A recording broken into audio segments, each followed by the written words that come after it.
Caleb raised his glass at the investor mixer and told everyone, "Emma worries because she thinks small. I can't let a girlfriend's fear decide how high I climb." Vanessa laughed beside him, wearing the silk scarf I had helped him choose as a gift for a mentor, while the same man who mocked me had 3 unread messages asking me to finish his incubator application by midnight. In my last life, I went home and built the road he walked on. This time, I saved the messages, cancelled the recommendation I had arranged, removed his access to my files, and texted him, "Build your own future." Caleb Monroe ruined my life with a toast, not immediately, not in a way anyone at the investor mixer would have recognized to them. It was just a clever line from a charming man in a navy suit. Standing beneath warm lights with a glass of champagne in his hand, he looked like every founder story before the money arrived, hungry, handsome, slightly underfed from ambition, surrounded by people waiting to believe they had discovered him first. I stood 3 feet away, holding a club soda I did not want. Vanessa Vale stood beside him. Of course she did. Caleb lifted his glass and smiled at Miles Mercer, a venture partner whose firm could open doors that ordinary people called walls. "Emma worries because she thinks small," Caleb said. "I can't let a girlfriend's fear decide how high I climb." The group laughed softly, politely, expensively. Vanessa laughed too, one hand on Caleb's arm, her pearl earrings catching the light. She turned her face toward me with the perfect expression of apology without regret. "Emma is practical," she said. "That can be useful, it just doesn't always translate to vision." Useful, that word went through me like a blade finding an old scar in my first life. I smiled at that moment. I actually smiled because the room was full of people Caleb needed, and I had trained myself to never make his need more difficult. I laughed as if I were in on the joke. I nodded when Miles asked whether I worked in operations. I said, something like that, even though I had written half of Caleb's incubator application, rebuilt his pitch deck, mapped his customer research, and arranged the meeting with Dr. Elaine Porter that got him invited into this room. Then I went home. I stayed up until 3:18 a.m., finishing the application he had promised to submit himself. He got into the accelerator, he met better investors, he stopped introducing me as his girlfriend and started calling me supportive. Vanessa became his strategic partner. I became the woman who had helped at the beginning and couldn't keep up. Years later, when his first real product launch collapsed under the weight of inflated claims and stolen frameworks, he told everyone I had poisoned his career by becoming bitter after the breakup. He rose anyway. I did not. That was the first life. Then came the hotel stairwell, the spilled drink, the argument I should never have followed him into. Vanessa crying behind him, Caleb saying, "You were never the reason I succeeded," and my heel slipping on wet marble. The fall was short, the darkness was not. And now I was back in the room where the road began. Caleb's phone lit up on the cocktail table beside him. 3 unread messages from me, not from this me, from the old me, sent earlier that afternoon before I remembered dying. "I'll clean up the market sizing section after work. Don't forget to ask Miles about the sustainability fund," I confirmed. "Dr. Porter is willing to review your application if we send it tonight." I stared at that word. We had been the sweetest lie in my vocabulary. Caleb touched my lower back without looking at me. That was his public gesture, a small hand on my body to reassure the room he had a girlfriend, not a collaborator. Possession without credit. "Emma knows I love her," he said lightly, "but she'd put a seatbelt on a rocket ship." Another laugh. Vanessa lowered her eyes. Miles smiled. "Risk tolerance is important." "It is," I said. The table quieted. Caleb finally looked at me. So did everyone else in my first life. I had avoided attention unless it helped him. This time, I let the silence settle. "Risk tolerance," I continued, "is not the same as letting someone else pack the parachute and then calling her afraid of heights." Vanessa's smile paused. Caleb's hand fell from my back. Miles's eyebrows rose. "What does that mean?" Caleb asked, still smiling, because men like Caleb always smiled the first. Second, a woman resisted. They assumed the world would help them turn her resistance into charm. "It means preparation is not fear." The room shifted. Caleb's eyes sharpened. "Emma," one word, warning, apology, correction. In my first life, that tone made me step back. This time, I took out my phone. Caleb's screen lit again on the table. Another message from old me appeared, because scheduled reminders were one more form of love I had mistaken for partnership. "Remember to mention Porter's social impact lens." I photographed his phone screen. Caleb saw. His smile vanished. "What are you doing?" "Documenting." Vanessa laughed lightly. "That sounds intense." I turned to her. "Good." The word landed cleanly. Her expression tightened for the first time. Miles looked between us with the attentive stillness of a man who sensed money and scandal sometimes arrived together. Caleb stepped closer.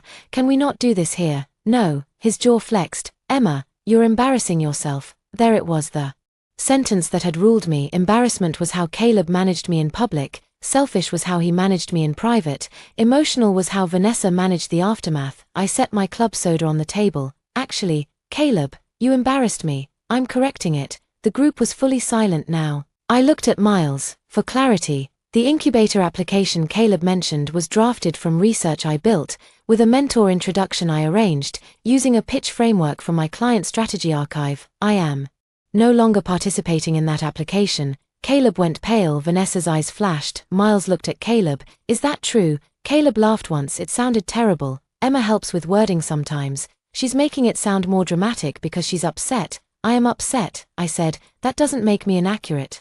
I opened my phone and forwarded the existing chat thread to my private email. Then I opened the draft recommendation email I had prepared for Dr. Elaine Porter. Dear Dr. Porter, thank you again for agreeing to look at Caleb Monroe's application to the Northline Impact Accelerator. I believe his project could benefit from your perspective. I deleted the body, then I wrote a new email. Dear Dr. Porter, I need to withdraw my request that you review Caleb Monroe's application. I am stepping back from the project and do not want my name or professional credibility attached to materials I did not independently submit. I apologize for the inconvenience and appreciate your understanding. Emma Hart. I pressed send. Caleb saw enough of the screen to understand. His face changed. Did you just email Elaine? Yes. His voice dropped. Are you insane? No. Vanessa stepped in, soft as poison. Emma, nobody is trying to take anything from you. Caleb only needs support tonight. If you love him, maybe don't make his career about your feelings. I looked at her hand, still resting on Caleb's sleeve. Remove your hand from my boyfriend before you explain love to me. The words came out calm. The room inhaled. Vanessa removed her hand. Caleb's face flushed. That was unnecessary, was it? He stared at me, furious because I had named a thing he wanted unnamed. Miles cleared his throat. I think I'll give you two some space. No need, I said. I'm leaving. Caleb grabbed my wrist under the edge of the table, not hard but enough my body remembered the stairwell in the first life. His hand on my arm, Vanessa crying, the wet marble, the fall. I looked down at his fingers. Let go. His hand released immediately. Too many witnesses. Good. I picked up my coat. Caleb followed me toward the exit, whispering through clenched teeth, you are destroying months of work. My work, our work. That word again, it almost made me laugh. Our was what he called my labor before success. Mine was what he called it after applause at the coat check. Vanessa appeared behind him. Caleb. Miles is still inside, she said. You should go back. He looked torn. That was the first honest answer of the night. Career, or girlfriend, audience or accountability. He chose the room. Of course he did. Go home, he told me. Cool off. Then send me the final draft before midnight. I looked at him. He truly believed the machine would restart, that I would go home angry, cry, open the laptop, and build the future he had just mocked me for protecting in my first life. That was exactly what happened this time. I smiled. No. His mouth opened before he could speak. I turned and walked out of the hotel. The city air hit my face, cold and clean. Taxis moved along the curb. A man in a grey coat argued into his phone. Somewhere behind the glass doors, laughter resumed. My knees shook. I leaned against the stone wall and pressed one hand to my chest. I had not finished yet. Leaving the room was not enough. Women like old Emma left rooms and then repaired the damage from home. I opened my laptop in the back of a cab. The driver glanced at me in the mirror. Bad night, second chance. He nodded as if that made perfect sense. At home, my apartment looked exactly as it had in my first life. Small kitchen, second-hand sofa, plants I forgot to water, Caleb's spare hoodie on the chair, his product sketches spread across my dining table, my own work documents pushed into a corner. That visual alone told the whole story.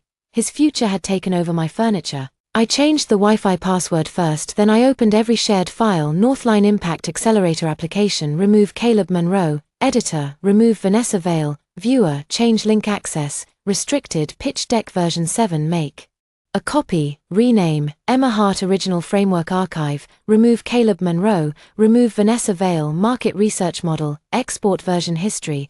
Download activity log. Restrict access. Mentor contact sheet. Delete shared copy. Archive original. My hands moved with the speed of a woman disarming a house before the thief returned. Then I opened our chat. Caleb, babe, Can you make the user section sound more investor-ready, Caleb? You're better at narrative, Caleb. I need you to map the Porter intro, Caleb. Vanessa thinks the deck needs more edge. Can you polish, Caleb? Don't overthink credit. When I win, we win, Caleb. Come on, don't be small. I exported the thread, saved it, backed it up, then I texted him, I am no longer working on your application. I have removed your access to my files and withdrawn the Porter recommendation. Do not use my research, deck structure, or mentor contacts without written permission. His reply came within 30 seconds. What the hell is wrong with you? Then Emma, open the files. Then this is not funny. Then you're acting crazy because of a joke. Then Vanessa says you're sabotaging me. Then answer me. I watched the messages arrive and felt something unexpected, not triumph, quiet in my first life. His urgency made me useful. Now it only proved he had never seen a difference between me and Access. I typed one final message, we are done, all further communication about shared materials must be in writing. I blocked him for the night, not forever, evidence still needed. Windows, but for one night, I wanted silence. I gathered his sketches, hoodie, charger, and the framed photo from our trip to Maine. In the picture, he was laughing at something off camera. I was looking at him instead of the ocean. I placed everything in a box by the door. Then I sat at my dining table and pulled my own work back to the center, my promotion proposal, the one I abandoned in my first life because Caleb's application deadline swallowed the weekend. Rebecca Grant, my director, had asked me to present a new product storytelling framework for a client in health technology. If it went well, I could lead the account. In the first life, I missed the internal deadline. Vanessa later used part of my old framework through Caleb's deck, and he got invited to consult on a project that should have been mine. Not this time. I opened a blank slide, title, Trust Before Scale, Narrative Strategy for Regulated Consumer Products. My phone buzzed from another number. Caleb, Emma, please, I need the files. Don't do this to us. I looked at the slide title, then at the box by the door, then I turned off the phone at 2:11 a.m. I finished the proposal, not his, mine, at 6:30. I woke to pounding on my door. Caleb, Emma, he called, open the door. My neighbor's dog barked. I put on a robe, picked up my phone, and began recording before I opened the chain lock. Caleb stood in the hallway wearing the same suit from the mixer, tie gone, hair messy, eyes bloodshot. He looked like the first life's ending. Wearing yesterday's clothes. Open the door, he said. No. His face tightened at the chain. You locked me out. Yes, I have things inside. They're boxed. He looked past me and saw the cardboard box. Something flickered in his expression, fear first, then anger. You're seriously breaking up with me over one comment? No. I'm breaking up with you over the pattern that comment revealed. He laughed harshly. That sounds like therapy language. It sounds like accuracy. He pressed one hand against the doorframe. Emma, I need the application by noon. I know, yes, and you're doing this now, yes. His mouth parted, stunned in his world. My timing was cruelty because it no longer served him. You promised to help. I promised before you stood in a room full of people and used me as proof of what you had to overcome. I was joking. You were branding. He flinched. Good, he understood that word. Vanessa had taught him to live inside branding. He lowered his voice. Emma, I'm sorry. Okay, I shouldn't have said it like that. Come on, open the door. We'll talk while you fix the deck. There it was, the apology attached to the task. I almost admired the efficiency. No, his face changed. What do you mean no? I mean no, you can't just pull everything. They are my files. The idea is mine. The labor is mine. His eyes flashed. You think I can't do this without you? There it was, the question the universe had brought me back to answer. I smiled. Then do it. He stared behind him. The elevator dinged. Mrs. Alvarez from 4B stepped out holding groceries and immediately slowed down to pretend not to listen. Caleb noticed. Public again. His voice sharpened. You're going to regret this when I get in. Maybe. He blinked. I continued. But if you get in, it will be without my work. That seems fair. He stared at me as if fairness had betrayed him. I pushed the box through the gap as far as the chain allowed.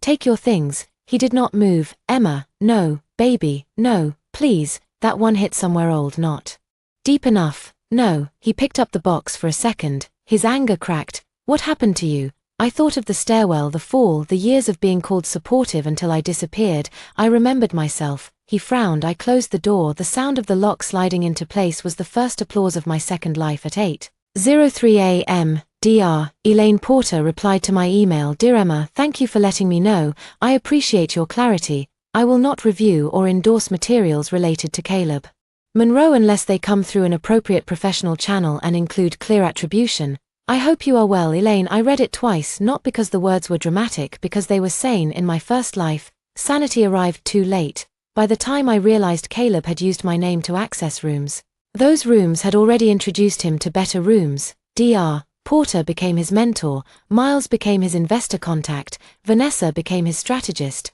My work became his origin story. This time, one door had closed before he walked through. I forwarded Dr. Porter's response to my personal archive, then dressed for work. The office of Larkin Field Strategy occupied the 8th floor of a converted warehouse downtown, exposed beams, glass conference rooms, too many plants purchased to imply creative humanity. I had worked there 4 years, long enough to become the person everyone trusted with difficult decks and no one thought to put on stage. That was partly their fault, partly mine.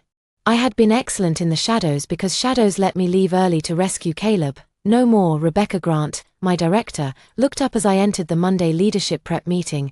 You look like you slept 3 hours, she said. For luxury, she tapped the screen. Tell me you have the trust before scale proposal. In my first life, this was the meeting where I apologized, said I needed another day, and watched the account lead past to someone else. I remembered Rebecca's disappointment.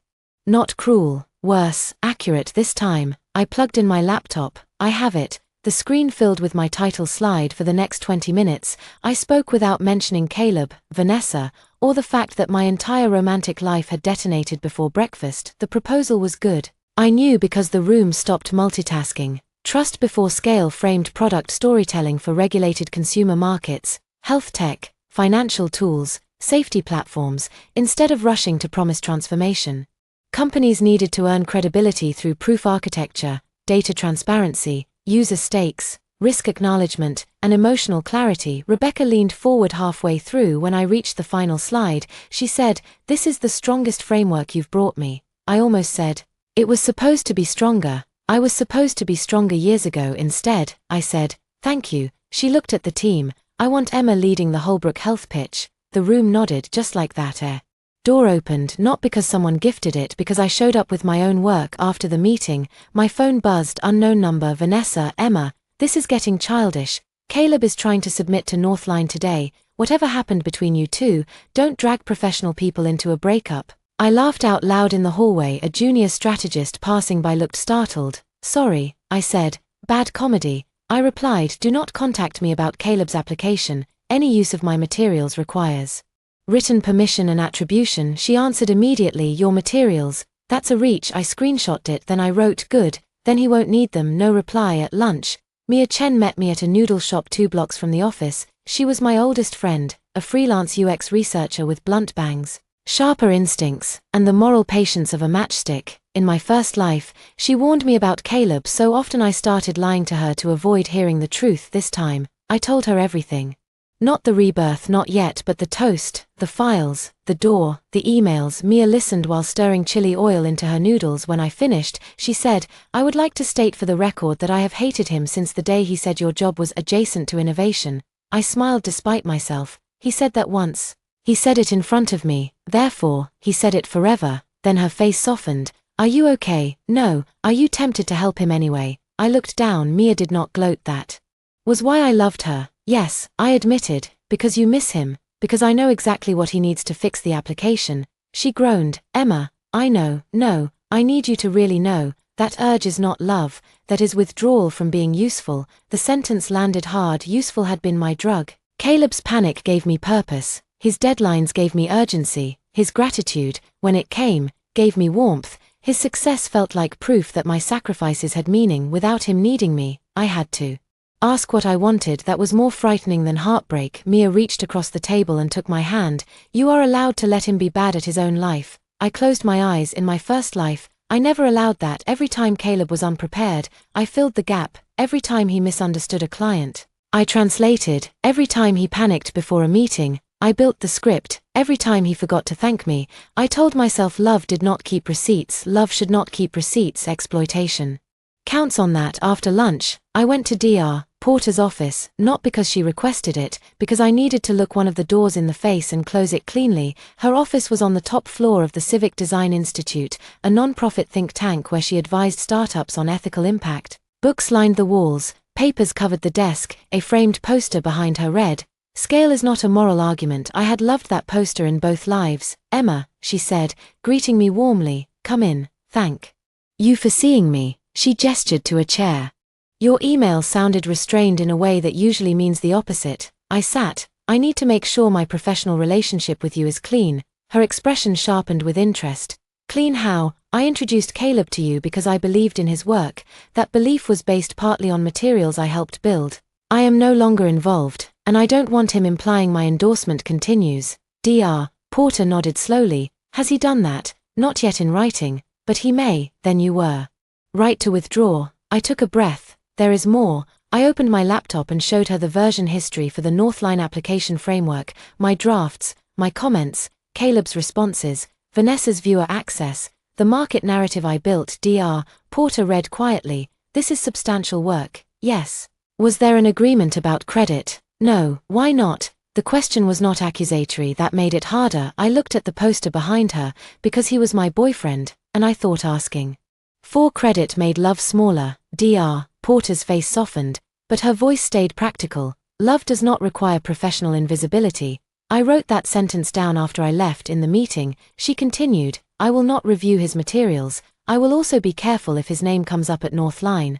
I won't speak against him unless asked directly, but I will not endorse work whose authorship is unclear. Thank you. And Emma, yes, do you want to submit anything to Northline yourself? I blinked. No, I'm not a founder. You don't need to be. They have a strategy fellowship attached to the accelerator. I sit on the advisory panel. Your trust before scale framework sounds relevant. My heart began beating harder. I'm not asking for a favor. I'm not offering one. I'm telling you a door exists. You decide whether to knock. A door not for Caleb, for me. In my first life, I had learned about the Northline Strategy Fellowship months too late. Vanessa applied with materials adapted from my work. She got shortlisted. Caleb congratulated her publicly for understanding his vision this time. I opened my calendar. When is the deadline? Friday. Of course, the same week. The universe had a sense of structure. I returned to the office and blocked 3 hours that evening. Application. Northline Strategy Fellowship, not Caleb's, mine at 5:40. Caleb appeared in my office lobby. Reception called upstairs. There's a Caleb Monroe here. He says he's your partner. My stomach tightened. Rebecca happened to be near my desk. She heard, her eyes flicked to my face. Is he? No. One word, it changed the air. Rebecca nodded and told reception. Emma will come down with me. I did not ask her to. She came anyway. In the lobby, Caleb paced near the plants, phone in hand. He looked cleaner than he had that morning, but panic sat under his skin when he saw Rebecca. He adjusted his expression. Emma, he said softly, can we talk? No. His eyes flicked to Rebecca. This is personal. Then.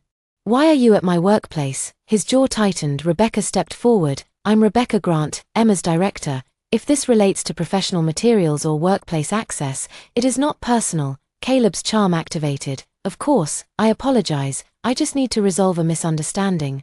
Emma removed access to some files we were collaborating on. Rebecca looked at me. I said, they are my files. I removed access after ending my involvement. Rebecca looked back at Caleb. Then there is no misunderstanding. His face flashed with irritation. Emma, please, the application portal closes in 6 hours. Then you should work on it. I can't rebuild everything in 6 hours. I know. The honesty of that answer hit him harder than cruelty. His voice dropped. You're really going to let me miss this? Yes. He stared at me. Rebecca stood beside me, silent and steady. Caleb looked at her, then at the receptionist, then at the badge scanner, as if all these ordinary objects had conspired against him. You're making a mistake, he said. I already made it, I replied. For years. I'm correcting it now. He flinched. Then he did what men like him often do when they cannot win privately. He made an audience. Do you know how much of my career is tied to this? He said, louder. A few people in the lobby glanced over. I kept my voice even.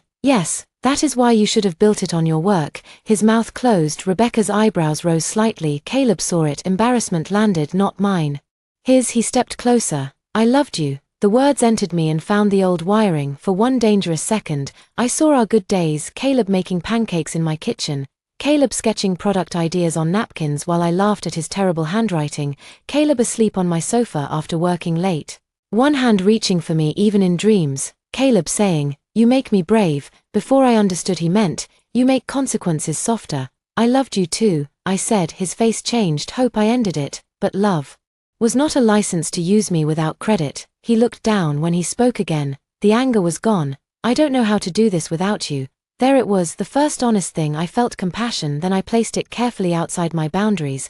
That is exactly why I have to stop doing it. He stared. I turned to Rebecca. I'm done. We went upstairs in the elevator. Rebecca said nothing until the doors closed, then she said, that looked hard. It was, do you need to leave early? No, I need to finish an application. Her mouth curved. Good answer. At midnight, Caleb missed the Northline deadline at 12:07. He emailed me, subject, I hope you're happy, Emma, you made your point. I missed it. I hope punishing me was worth throwing away us, Caleb. I stared at the email. Then I moved it to a folder labeled Caleb Written Communications. I did not answer. At 1:15 a.m., I submitted my application to the Northline Strategy Fellowship. The final question asked, what professional pattern do you most want to challenge? I wrote, the pattern of invisible builders being asked to supply the road while someone else is applauded for the journey. Then I pressed submit. For the first time in either life, Northline had an application with my name on it. Caleb did not disappear after missing Northline. People like Caleb rarely vanish when they lose access. They look for another door, then accuse you of locking the first one. For 2 weeks, he alternated between silence and messages carefully designed to test which version of me was still alive. I'm sorry for the lobby. Vanessa says you're making this legal when it doesn't need to be. Can we meet? I found an older deck. Is that okay to use? You know I never meant to erase you. I'm applying to a smaller accelerator. Please don't interfere, Emma. Talk to me. I saved everything, did not answer unless necessary. When he asked about the older deck, I replied once, do not use any material containing my original frameworks, research, language, or files without written attribution and permission, he wrote. So everything is about ownership now, I replied yes. Then I muted the thread at work. The Holbrook Health pitch moved forward. Rebecca placed me in charge, which meant I had less time to think about Caleb and more opportunities to discover how often I had been hiding behind usefulness. Leading was different. People asked questions, clients challenged assumptions, junior staff waited for direction. My first instinct was to over-prepare until no one could doubt me. Rebecca caught me rewriting an already good slide at 9 p.m. Emma, she said from the conference room doorway, is that slide improving or are you punishing it? I looked at the screen. Both. Go home, I'm leading tomorrow. Yes, lead with sleep. I can make the proof architecture cleaner. You already did. Now stop trying to become undeniable. It's a trap. I looked at her, she shrugged. I know traps. I used to date musicians. I laughed. The next day, the client loved the framework, not politely actually. The chief product officer, a woman named Priya Shah, leaned forward after my presentation. This is the first time someone has told us not to overpromise and made it sound like growth strategy. I smiled. That's the point. Trust compounds slower than hype, but it survives contact with reality. She nodded. We want you leading the engagement, not Lark and Field. It took effort not to look behind me for Caleb's need after the meeting, Rebecca said. Get used to hearing that. I'm trying. Try faster. Meanwhile, Caleb found his smaller accelerator, Civic Forge Labs, less prestigious than Northline, but still useful if a founder had a solid concept. His concept was called Pathly, a career navigation platform for first-generation professionals. In my first life, Pathly became his breakthrough because I rewrote the product story from a generic networking app into a trust-based career access tool.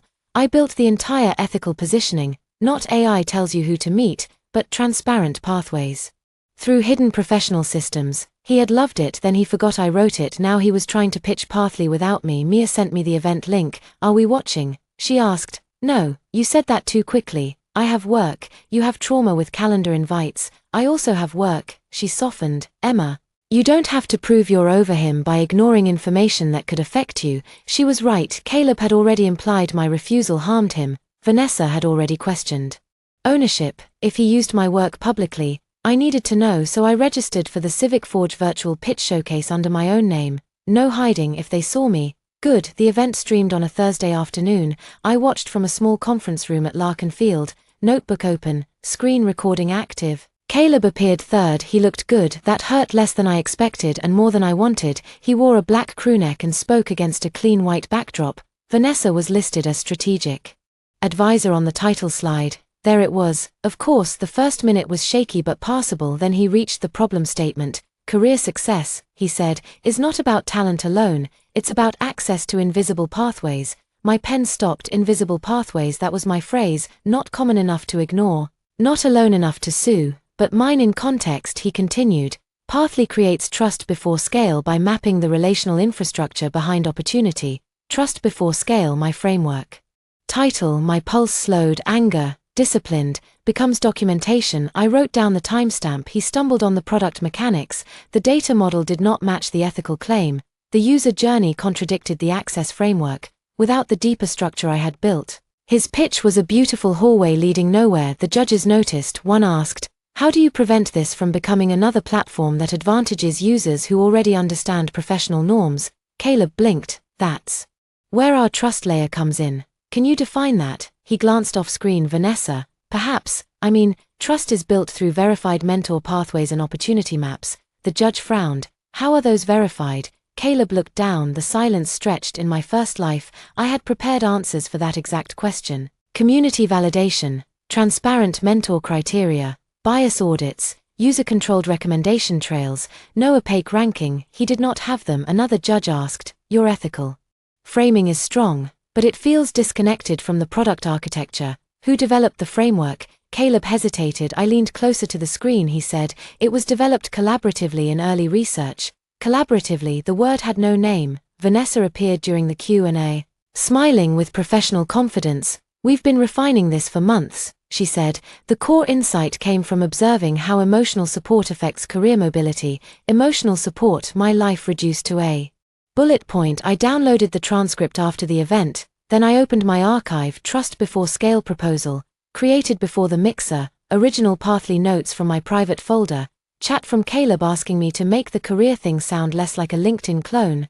my response describing invisible pathways, deck comments where I wrote trust before scale, Vanessa's viewer access date. I sent everything to Natalie Price, an intellectual property attorney Mia recommended, not to sue immediately to understand the line. Natalie was younger than I expected, with bright red glasses and the calm aggression of someone who enjoyed metadata. After reviewing the files, she said, "You have a strong authorship record over specific language, framework structure, and strategic positioning. Ideas are hard to own. Expression and documented work product are easier. What should I do? First, send a preservation and attribution notice. Second, inform CivicForge that there may be authorship concerns if they rely on these materials. Third, decide what outcome you want. What are the options? Credit, removal, license, formal claim, credit." In my first life, I wanted credit from Caleb because I wanted love to become fair retroactively. This time, I wanted credit because work mattered. "Start with notice," I said. Natalie smiled. "Good." Caleb received the letter on Monday. He called within 10 minutes. I did not answer. Then he emailed, subject, "Seriously, Emma, a lawyer, for phrases. This is insane. You know Pathly was my idea. Yes, you helped me talk about it, because that's what partners do. Vanessa is telling me not to engage, but I need to ask you directly, do you want to ruin me?" "Caleb," I replied, "I want accurate attribution and no unauthorized use of my work. That is not ruin." He responded, "You used to believe in me." I wrote back, "I used to confuse belief with unpaid labor." No response. Vanessa emailed next, "Emma, this is disappointing. Caleb is trying to create something meaningful. Your attempt to retroactively claim ownership because the relationship ended reflects poorly on you. I hope you reconsider before escalating. Best, Vanessa." Best. I loved how professional cruelty always wore shoes indoors. I forwarded it to Natalie. Then I replied, "Vanessa, you had viewer access to files containing my original framework before presenting related language at CivicForge. Please preserve all communications, drafts, and presentation materials related to Pathly, trust before scale, invisible pathways, and career access positioning. Further communication should include counsel." Emma. Mia read the reply and fanned herself with a takeout menu. "You are becoming terrifying. I'm becoming organized. Same thing when women do it." CivicForge contacted Natalie within 48 hours. They paused Caleb's application review pending clarification of authorship. Caleb sent no message that day for the first time. Silence came from his side. It felt like weather after sirens. At Lark and Field, my Holbrook project grew. Priya requested a workshop. Rebecca gave me a small team. I began mentoring a junior strategist named Devon, who reminded me of my old self in one painful way. He said yes before understanding the ask. During our first late work session, he offered to take on 3 extra tasks because "I'm happy to help." I heard myself say, "Help is not the same as self-erasure. What can you actually take on without compromising your work?" He stared at me then nodded slowly. "Thanks," he said. "No one asks it like that. Neither had anyone asked me, so I asked him. That was another kind of revenge, not against Caleb, against the pattern. A week later, Rebecca called me into her office. Northline emailed. She said my stomach dropped. About Caleb? No, about you. I sat. They shortlisted you for the strategy fellowship. For a second, I could not speak. Rebecca smiled. I assume that means something. It does. Good, don't underplay it. I laughed shakily. When is the interview? Next Friday. Northline, the door I had built for him now opening under my name. That night, I took myself to dinner. Not fancy, just a small place with candles and good pasta.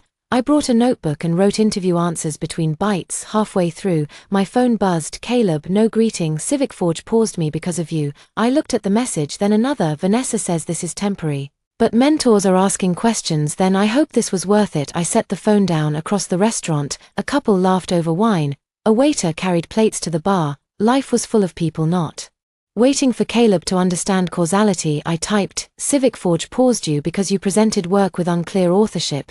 Correct the record. He replied, so you want me to say you built my career? I stared at that, then I answered, no, I want you to stop using my work to pretend you built yours alone. No reply. 3 days before my Northline interview, Vanessa made the mistake that changed everything. She posted a professional essay on LinkedIn titled, When Personal Relationships Complicate Founder Vision. I knew before opening it. Mia texted, do not read this alone. I read it alone anyway. Vanessa's essay did not name me, but it did not need to. She wrote about a talented founder whose former partner withdrew emotional and strategic support at a critical stage, then weaponized informal brainstorming as ownership. She wrote about how women could either enable bold men or punish them for outgrowing domestic expectations. Domestic expectations. I had never lived with Caleb, never cooked on command, never asked him to be smaller. I had built his elevator and then been accused of trapping him on the ground floor. The comments were mixed. Some praised the nuance, some questioned the gender politics. A few people from our industry read between the lines too easily.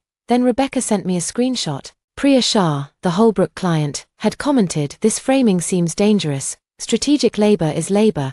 Calling it emotional support is often how women's work disappears. I stared at Priya's comment. Then I did not feel alone. Northline's interview was 2 days away. Vanessa had opened the public narrative this time. I would not wait years to correct it. I wrote my own post, not angry, not vague, specific. Title, Strategic Labor is Not Emotional Support. I wrote about how professional contributions often get softened into girlfriend help, wife support, team spirit, loyalty. I wrote about the difference between brainstorming and building. I wrote about documented authorship, version history, attribution, and the danger of calling women punitive when they stop working for free. I did not name Caleb. I did not need to.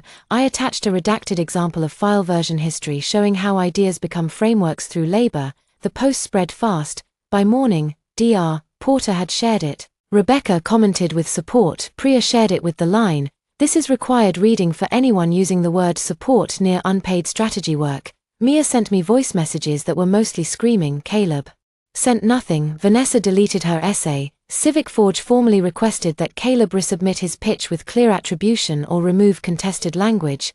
He could not resubmit without exposing how much of the strategic structure came from me. He withdrew. The announcement was quiet. Founder withdrew from consideration. In another life, Caleb's name rose because mine stayed hidden. In this one, his name paused because mine finally stood where it belonged. The day before my Northline interview, Caleb waited outside my office building. Security called. I considered refusing. Then I remembered he was part of the old road. Some roads you stop walking by turning around once and seeing how far you came. I met him in the lobby with Rebecca aware and security nearby. He looked exhausted, not charming, exhausted. Stuck. His beard had grown in unevenly. His eyes were red. He wore the grey coat I bought him 2 birthdays ago. Emma, he said, what do you need? He looked around the lobby. I'm not here to fight. Good. CivicForge is gone. I heard. Vanessa is distancing herself. That sounds like Vanessa. His mouth twisted. You were right about her. I was right about the work. He nodded, flinching slightly. I was wrong. The words were quiet for 1 second. The lobby, the accelerator, Vanessa, the first life. All of it compressed into those 3 words. I had wanted them once. They arrived tired. Still, I let them exist. Yes, I said. He closed his eyes briefly. I don't know what to do now, old.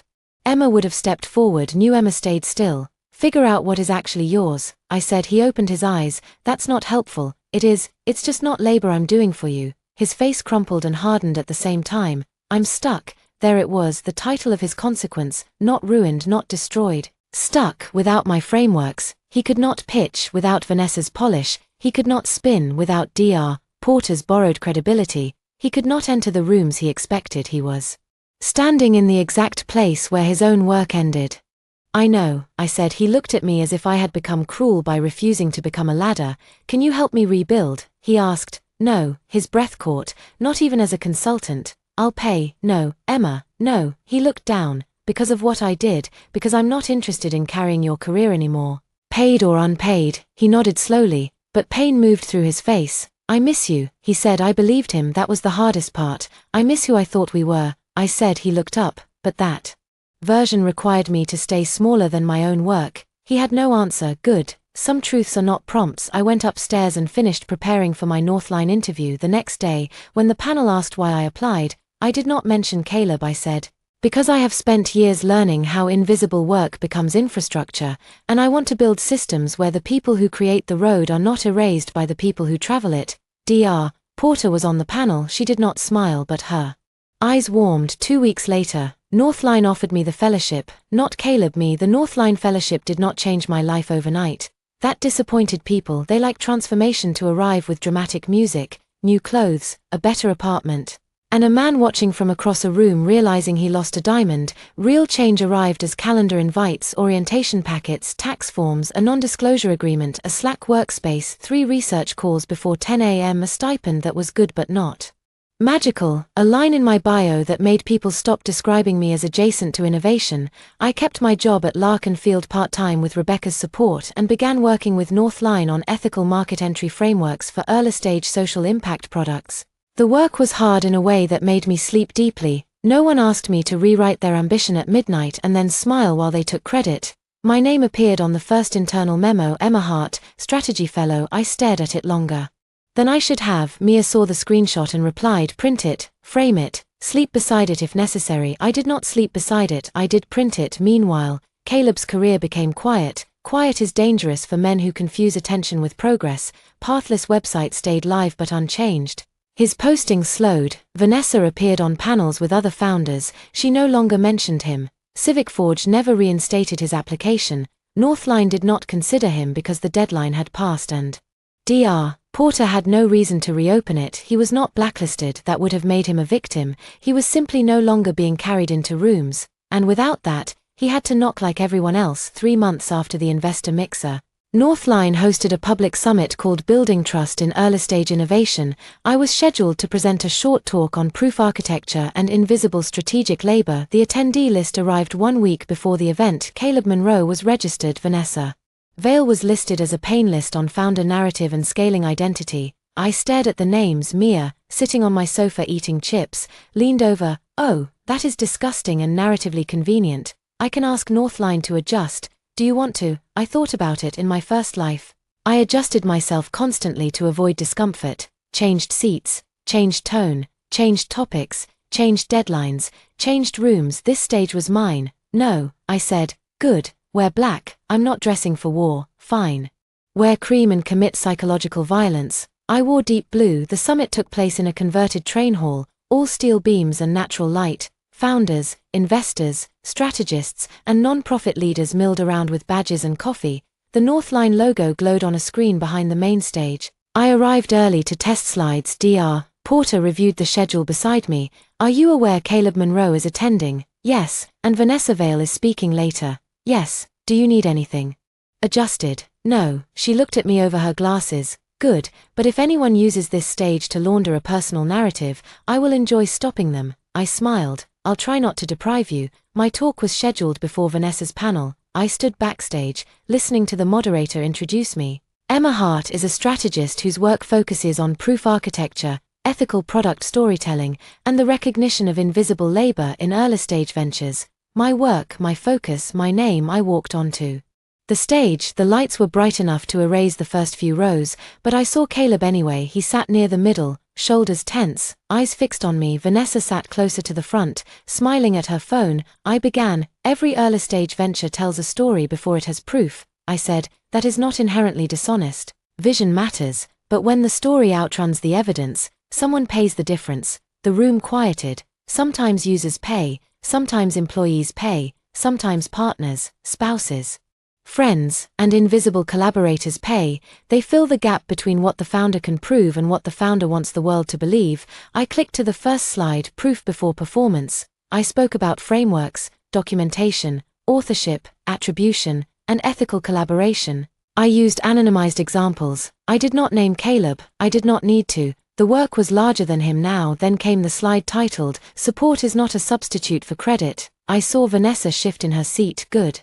Calling strategic labor emotional support is one of the oldest ways to erase contribution. I said, it sounds grateful. It is not. It removes authorship while preserving access. A murmur moved through the room, not gossip, recognition. I ended with a sentence that had taken me 2 lives to earn. If a person cannot move forward without your invisible labor, they are not ahead of you, they are standing on you. Applause rose, strong, sustained. I let myself hear it, not as proof I mattered, as proof I had spoken clearly. After my talk, the moderator opened the floor for questions. 2 founders asked practical questions about credit agreements, a non-profit director asked about volunteer labor, an investor asked how to identify overcredited founders, then Vanessa raised her hand. Of course. The moderator nodded. Vanessa stood, microphone in hand, smile composed. Thank you, Emma, powerful talk. I wonder how you would distinguish between legitimate collaboration and retroactive ownership claims. Especially when personal relationships end badly, in founder spaces, we often see former partners reinterpret support as strategic labor after a breakup. The room changed. There it was, a polished knife in question form. Caleb closed his eyes briefly. Dr. Porter, seated at the side, leaned back as if settling in for theater. I smiled. Good question, Vanessa. Her smile tightened. The distinction is documentation. I said, version history, written requests, file ownership, comments, email threads, meeting records, access logs, public claims compared to private asks. I clicked to a backup slide I had prepared precisely because I knew people like Vanessa preferred fog. The slide showed a redacted workflow, request from founder, draft by strategist, revision history, presentation language, public claim, attribution gap, no names, no company, but anyone involved knew. I continued. If the work was casual emotional support, there should not be extensive written requests for market research, narrative structure, mentor introductions, interview prep, deck revisions, and strategic positioning. If those records exist, the issue is not retroactive ownership, it is delayed honesty. A low sound moved through the audience. Vanessa's face cooled. She lifted the microphone again. But surely founders often discuss ideas with people close to them. Not every dinner conversation deserves a byline. Correct, I said. A dinner conversation is not a byline. A 40-page deck with track changes is. Someone laughed, not loudly enough. Vanessa sat. The moderator moved on quickly, but the room had seen it. After my session, people approached me with cards, stories, questions. Priya from Holbrook hugged me. Rebecca sent a text from the back of the room. You just made half the room update their contracts. Mia sent, I am naming my firstborn 40-page deck. I laughed out loud. Then Caleb appeared. He waited until the crowd thinned. That was new. Old Caleb would have stepped into my attention as if it belonged to him. Emma, he said. Caleb, you were good, I know. He smiled sadly. You do now, yes. His gaze moved toward the stage. I heard myself in every sentence. That was your choice. He nodded. Vanessa is furious. I noticed. She says you built your fellowship off attacking us. No, I built my fellowship off work you tried to use without credit. He took that, no argument. That was new too. I want to say something, he said. Say it. I did use you. The room seemed to narrow. He continued, voice low. I didn't think of it that way then, or I didn't let myself. You were so good at seeing the missing pieces that I started treating the missing pieces as your job. I said nothing. If I had to write, I asked you. If I had to prepare, I asked you. If I needed a room, I asked who you knew. When people praised me, I told myself the idea was mine. So the rest was just help. My throat tightened, not because I wanted him back, because old Emma would have given anything to hear him name the theft while it was happening. He looked at me. I was ashamed of needing you, so I made you smaller. There, that was the true sentence, the one underneath every joke, every public dismissal, every private plea. You did, I said. His face tightened. I'm sorry, I know. Do you? I know you are now. He absorbed the boundary, not absolution. Timestamp now. He looked down at his badge. I'm stuck, he said. You told me. No, I mean, really, I keep trying to rebuild Parthley, but every time I take your pieces out, there's less there than I thought. The honesty should have made me pity him. It did, briefly, then it made me calm. Then start with what remains. What if nothing remains? Then that's information. He laughed without humor. You sound like Dr. Porter. She is expensive to imitate. His smile faded. Could we talk sometime? Not for help, just talk. I looked at him. The stage lights were dimming behind us. Technicians moved equipment. People clustered around coffee stations. Vanessa was across the hall speaking rapidly into her phone, face tight. This was the part of the story where another version of me might soften. He admitted it. He apologized. He was suffering. He missed me. He seemed different, but growth after consequence is not a refund. No, I said. He closed his eyes when he opened them. He nodded. I expected that. Good. It still hurts. I know. I meant it. Pain did not make the door open. He looked toward Vanessa. She was never really on my side. Was she? I almost sighed. Caleb, she was on the side that benefited her. You understood that when she aimed it at me. You dislike it now because it turned. He flinched. Yes. Before he could say more, a staff member announced Vanessa's panel. She took the stage 15 minutes later. It did not go well, not because I attacked her. I did not. Because she tried to maintain a narrative the room had already outgrown. She spoke about founder identity, emotional resilience, and the importance of protecting vision from personal noise. During Q&A, Priya asked how she distinguished personal noise from uncredited labor. Another attendee asked whether she had ever formalized collaborator agreements. A third asked about ethical attribution in early-stage narrative development. Vanessa smiled through all of it, barely. Then Dr. Porter asked, mildly, when strategic advisors join a founder narrative after core frameworks are built, what responsibility do they have to verify authorship before presenting? The silence was exquisite. Vanessa answered with many words and no answer. By the end of the panel, her shine had dulled, not destroyed. People like Vanessa rarely fall completely in public, but enough decision-makers had seen the gap. After the summit, Northline published my talk summary. Support is not a substitute for credit became the most shared line. Within a week, 3 founders asked me to help create attribution policies. Lark and Field built a service offering around ethical narrative systems, with me leading it. Dr. Porter invited me to co-author an article. My career did not explode, it rooted. Caleb sent one email after the summit. Subject, credit Emma. I added attribution to the remaining Parthley materials and removed anything I could not clearly separate from your work. I also sent Civic Forge a correction, not to reapply, just to correct it. I know this does not fix what I did. I am trying to learn the difference between losing access and being wronged. Caleb, I read it, archived it, did not reply. Then, 1 month later, he asked to meet. This time the subject line was closure. If you are willing. I almost deleted it, but something in me was tired of the thread remaining open, not the relationship that was closed, the residue. I chose a coffee shop near my office, public and bright. At noon, no evening nostalgia, no wine, no dim lighting, no room for old patterns to dress themselves as fate. Caleb was already there when I arrived. He stood when he saw me. That small courtesy almost made me sad, not because it was meaningful enough to matter, but because old Emma would have treasured it beyond reason. He wore a plain grey sweater, no founder jacket, no conference badge, no Vanessa hovering near him with a corrective smile. Just Caleb, a man I had loved, a man who had used me, a man who was learning, perhaps, that those two truths could exist in the same body. I ordered coffee and sat across from him. You asked for closure, I said. I did. What does that mean to you? He gave a small, humorless smile. You don't start easy. I don't start by doing your work for you anymore. He nodded. Fair. For a moment, we sat with the noise of the cafe around us. Cups clinked. Someone laughed near the window. A barista called out a name that sounded like mine but wasn't. Caleb wrapped both hands around his mug. I'm not here to ask for help with Parthley. Good. I'm not here to ask you to talk to Northline. Better. I'm not here to ask for another chance. That one settled between us. I waited. He looked at the table. I thought I was, at first, of course. His mouth twitched. Still precise. Still useful. He looked up quickly. No, that's not what I meant. I let him feel the correction. He breathed out. I deserved that. I said nothing. He continued. After the summit, I tried to rebuild Parthley from scratch. No old slides, no old language, no Porter references, no invisible pathways, no trust before scale, just what I could explain and defend myself. And it was thin. The honesty was quiet. That was humiliating, he said, not because you exposed me, because I Had to sit alone with a blank deck and realize how much of my confidence had been borrowed from work I didn't respect enough to name.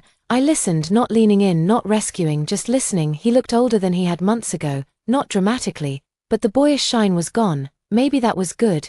Maybe some people needed to lose the lighting to see their own shape. What will you do? I asked. I took a product role at a mid-sized education company. I blinked. That was practical. Old Caleb would have called it settling. New Caleb looked braced for that word. Stable, I said, his shoulders lowered slightly. Yes, stable, not visionary, not founder mythology, actual work with a manager who asks unpleasant questions. I almost smiled. That sounds healthy. It feels like failure sometimes. It might be correction. He looked at me. I think so. A pause, then he said, Vanessa stopped returning my calls after the summit. I'm shocked. He laughed once. I'm not anymore. She liked the version of me that was moving upward. When I stopped, she stepped off. I stirred my coffee. That is often how people treat vehicles. He winced. Yes, good, let him hear it. He leaned back. I owe you an apology without a request attached. Then give one. He nodded. I'm sorry I used your love as infrastructure. I'm sorry I let you build the career I wanted and then acted like you were standing in the way of it.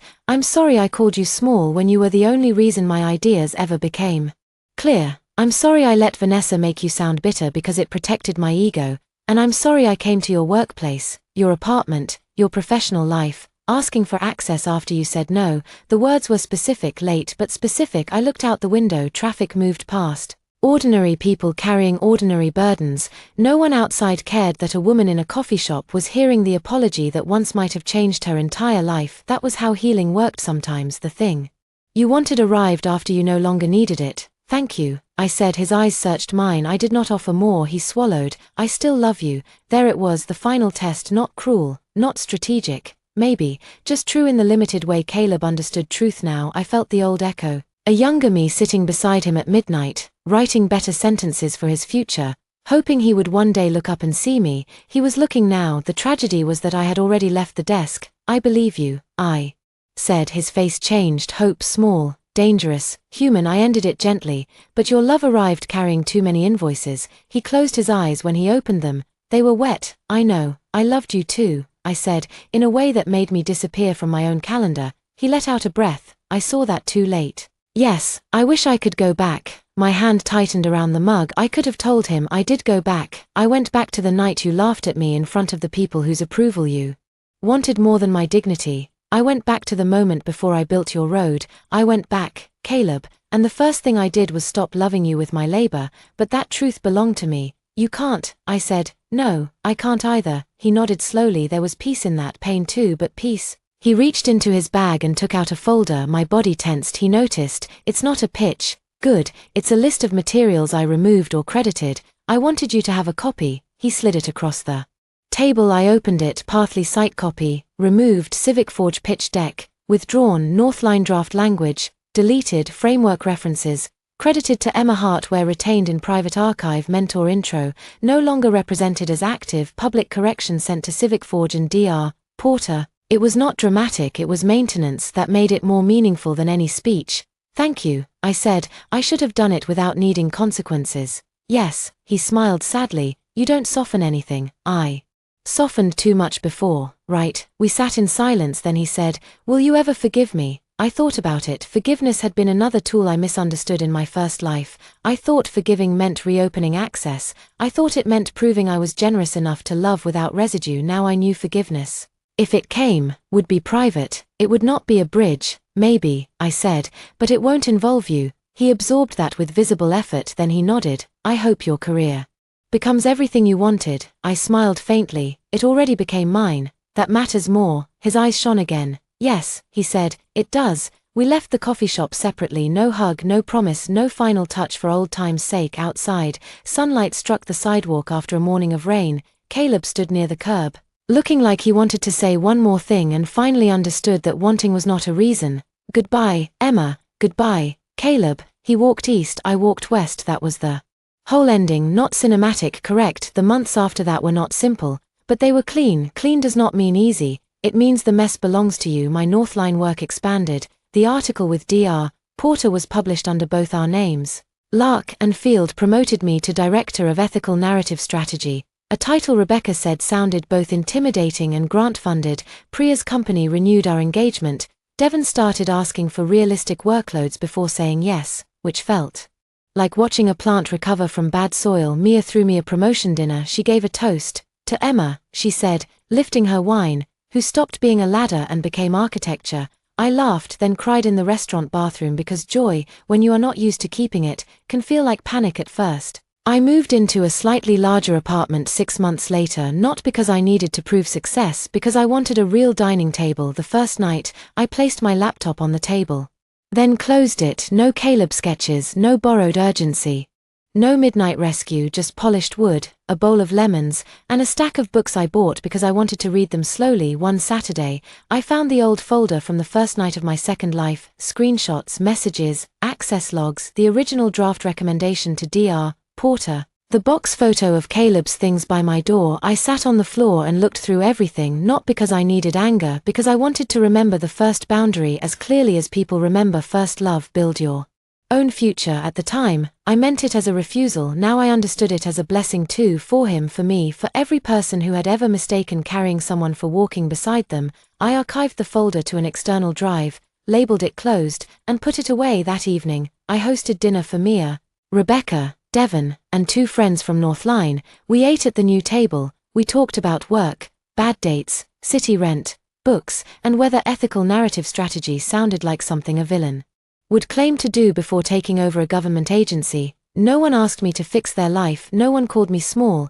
no one used my care as a road without asking where I wanted to go. After everyone left, I stood by the sink washing glasses. My phone buzzed, a message from an unknown number. For 1 second, my chest tightened, then I opened it. It was from Dr. Porter. Emma, a founder in today's workshop, quoted your invisible labor is infrastructure line and credited you properly. Thought you'd enjoy knowing the road is being marked. I smiled. The road is being marked. That was better than revenge. Revenge was Caleb stuck where his own work ended.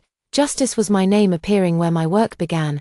I looked around my apartment, the dining table, the clean counters, the city lights, the quiet phone. The life no longer arranged around someone else's climb. In my first life, I helped Caleb rise and called it love. In my second, I let him stand still and called it truth. Then I turned off the kitchen light and went to bed. No one needed me at midnight, and finally, neither did I.